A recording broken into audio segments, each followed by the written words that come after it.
Hello అండి, నేను మీ doctor Anusha Reddy, fertility expert, 49 fertility centre, Warangal branch. ఈ రోజు మనం ఈ వీడియోలో ఫస్ట్ టైం ఐవీఎఫ్ సక్సెస్ అవ్వాలి అంటే ఏ ఫ్యాక్టర్స్ మీద డిపెండ్ అవుతుంది, ఎటువంటి జాగ్రత్తలు తీసుకోవాలి అన్న టాపిక్ గురించి మాట్లాడుకుందాం.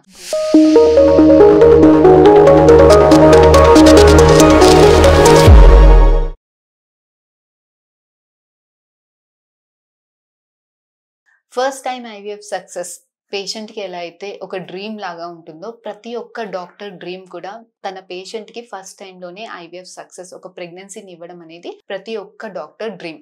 సో ఈ సక్సెస్ అనేది దేని మీద డిపెండ్ అవుతుంది? సో ఇది మనం 3 ఫ్యాక్టర్స్ గా డివైడ్ చేసుకోవచ్చు. ఒకటి పేషెంట్, ఒకటి డాక్టర్, ఒకటి ల్యాబ్. సో పేషెంట్ ఫ్యాక్టర్స్ గురించి మాట్లాడితే ఫస్ట్ వచ్చేది ఏజ్ అండి. సో ఏజ్ పెరుగుతున్న కొద్దీ ఆడవాళ్ళలో మగవాళ్ళలో చాలా చేంజెస్ వస్తాయి. సో ఏజ్ పెరుగుతున్న కొద్దీ మన స్కిన్ లో, హెయిర్ లో ఎలా అయితే చేంజెస్ వస్తాయో, ఏజ్ పెరుగుతున్న కొద్దీ మనకి బీపీ రావడానికి, షుగర్ రావడానికి, హార్మోనల్ ఇంబ్యాలెన్స్ అవ్వడానికి ఎలా అయితే స్కోప్ ఉంటుందో, అలాగే ఏజ్ తో పాటు ఆడవాళ్ళకి ఎగ్స్ తక్కువైపోయేదానికి, ఎగ్ లో క్వాలిటీ తక్కువైపోయేదానికి, ఆ ఎగ్ జెనెటిక్ కంటెంట్ లో అబ్నార్మాలిటీస్ ఎక్కువగా ఉండేదానికి ఛాన్సెస్ ఎక్కువగా ఉంటుంది. ఒక 25 ఇయర్స్ అమ్మాయిని, 35 ఇయర్స్ అమ్మాయిని తీసుకుంటే ఇద్దరికి అన్ని ఒకేలాగా ఉన్నా, ఇద్దరు ఐవీఎఫ్ కి వెళ్ళినప్పుడు 35 ఇయర్స్ అమ్మాయికి సక్సెస్ రేట్స్ 25 ఇయర్స్ అమ్మాయికి ఉండేదానికన్నా హాఫ్ ఉంటుంది. ఎందుకు ఇంత డిఫరెన్స్ ఉంటుంది అంటే, ఏజ్ పెరుగుతున్న కొద్దీ ఎగ్ లో జెనెటికల్ అనామలీస్ వస్తాయి. సో ఇలాంటి జెనెటికలీ అబ్నార్మల్ ఎగ్స్ తోటి ప్రెగ్నెన్సీ బేబీస్ తారీ అవ్వడానికి ఇబ్బంది ఉంటుంది.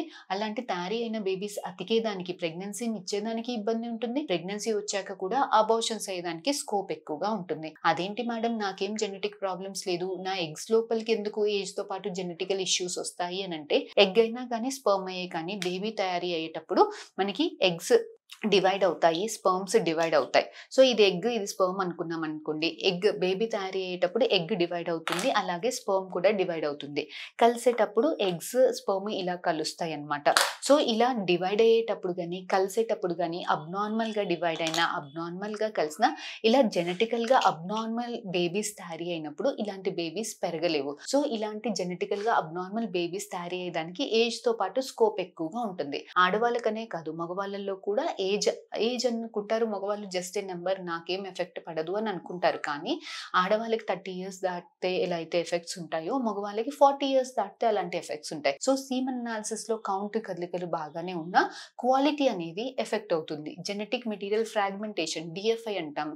డిఎఫ్ఐ అనేది చాలా ఎక్కువైపోతుంది, క్వాలిటీ తక్కువైపోతాయి, అబార్షన్స్ కి స్కోప్స్ ఎక్కువ ఉంటాయి, ప్రెగ్నెన్సీ రాకుండా ఉండేదానికి ఛాన్సెస్ ఎక్కువగా ఉంటది. సో మీ డాక్టర్స్ ఎప్పుడైనా మీకు ఐవీఎఫ్ సజెస్ట్ చేసినప్పుడు, ఇంకా చిన్న వయసే కదా, ఇంకా చాలా టైం ఉంది అని లేట్ చేసుకోకండి. ఏజ్ తో పాటు చాలా డిఫరెన్స్ వస్తుంది ఐవీఎఫ్ సక్సెస్ రేట్స్ లోపల. సో ఏజ్ తర్వాత మన వెయిట్ ఎలా ఉంది, మనకి వెయిట్ మరీ తక్కువగా ఉండకూడదు, మరీ ఎక్కువగా ఉండకూడదు. వెయిట్ పెరుగుతున్న కొద్దీ మనకి హార్మోన్స్ ఇంజెక్షన్ కన్సంప్షన్ ఎక్కువగా ఉంటుంది. సో ఎక్కువ ఇంజెక్షన్స్ కన్సంప్షన్ అవుతున్న కొద్దీ మనకి సైడ్ ఎఫెక్ట్స్ కూడా ఎక్కువగా ఉంటాయి. ప్లస్ వెయిట్ పెరుగుతున్న కొద్దీ మనకి ఎగ్ క్వాలిటీలో ఇబ్బంది ఉంటుంది. గర్భసంచి అతికించుకునే తత్వం, బేబీని అతికించుకునే తత్వం తగ్గిపోతుంది. సో ప్రెగ్నెన్సీకి అవకాశాలు తక్కువ అవుతాయి. ప్రెగ్నెన్సీ వచ్చాక కూడా అబార్షన్స్ కి స్కోప్స్ ఎక్కువగా ఉంటాయి. ప్రెగ్నెన్సీలో కూడా మనకి బీపీ రావడానికి, షుగర్ రావడానికి, ముందే డెలివరీలు అయిపోవడానికి రిస్క్ అనేది ఎక్కువగా ఉంటుంది. సో వెయిట్ అనేది ఐడియల్ గా ఉండాలి. ప్లస్ మన ఈటింగ్ హ్యాబిట్స్ ఎలా ఉన్నాయి, జంక్ ఫుడ్ కన్సంప్షన్ ఎక్కువగా ఉందా అన్నది చూసుకోవాల్సింది ఉంటది.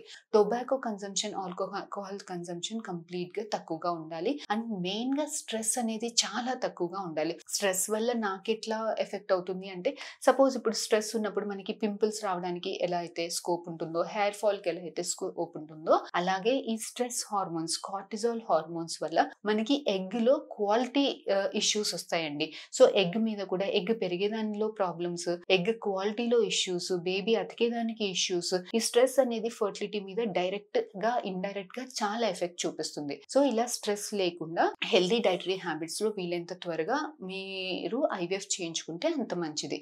Plus doctor factors, lab factors ఏం చూసుకోవాలి అంటే, మీరు సెలెక్ట్ చేసుకునే ఫర్టిలిటీ సెంటర్ లో డాక్టర్స్ ఎక్స్పీరియన్స్ ఎలా ఉంది, ప్రతి ఒక్క పేషెంట్ కి ఒకేలాంటి ట్రీట్మెంట్స్ ఇస్తారా, లేదంటే పేషెంట్ కొద్ది టైలర్ ట్రీట్మెంట్స్, ఏ పేషెంట్ కి ఎలాంటి ట్రీట్మెంట్, పీసీఓడి పేషెంట్ కి కొన్ని ప్రోటోకాల్స్ డిఫరెంట్ గా వాడడము, ఎగ్ రిజర్వ్ తక్కువగా ఉన్న వాళ్ళకి డబుల్ స్టిమ్యులేషన్ అని, డ్యూయల్ స్టిమ్యులేషన్ అనేసి, సో లాంగ్ ఎగ్నెస్ ప్రోటోకాల్స్ అనేసి, ఇలాంటి డిఫరెంట్ ప్రోటోకాల్స్ మార్చి యూస్ చేసినప్పుడు మనకి రిజల్ట్స్ అనేవి మంచిగా ఉండేదానికి స్కోప్ ఎక్కువగా ఉంటుంది.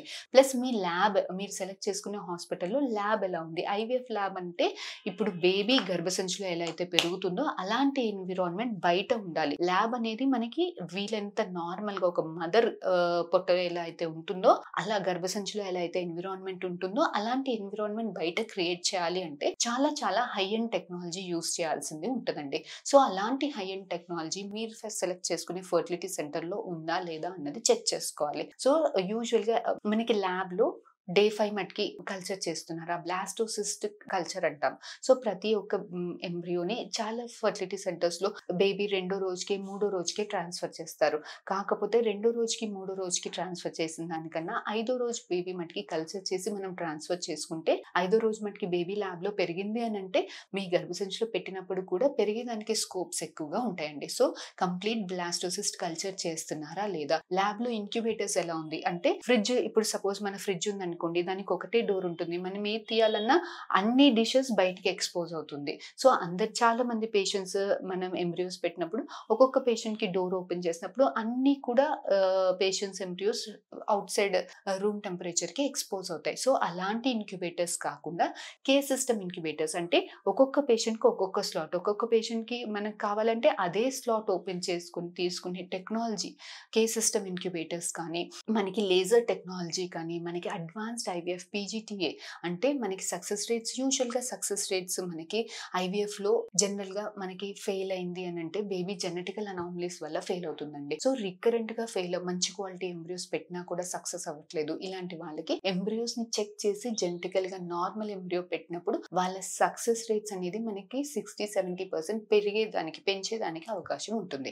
సో, ఇలాంటి advanced IVF technologies advanced IVF కానీ చేసేంత టెక్నాలజీ మీ ఫెర్టిలిటీ సెంటర్ ల్యాబ్‌కి ఉందా? లేదా? అన్నది చెక్ చేసుకొని, ఇలాంటి అడ్వాన్స్డ్ ఐవీఎఫ్ ల్యాబ్ ఉన్న సెంటర్స్‌లో మనకి క్లియర్ కట్ ఇన్ఫర్మేషన్ మన ఎగ్స్ ఎలా డెవలప్ అవుతుంది? తీసాక ఎన్ని అనుకుంటే ఎన్ని వచ్చాయి? దాంట్లో మంచి క్వాలిటీ ఎగ్స్ ఎన్నున్నాయి?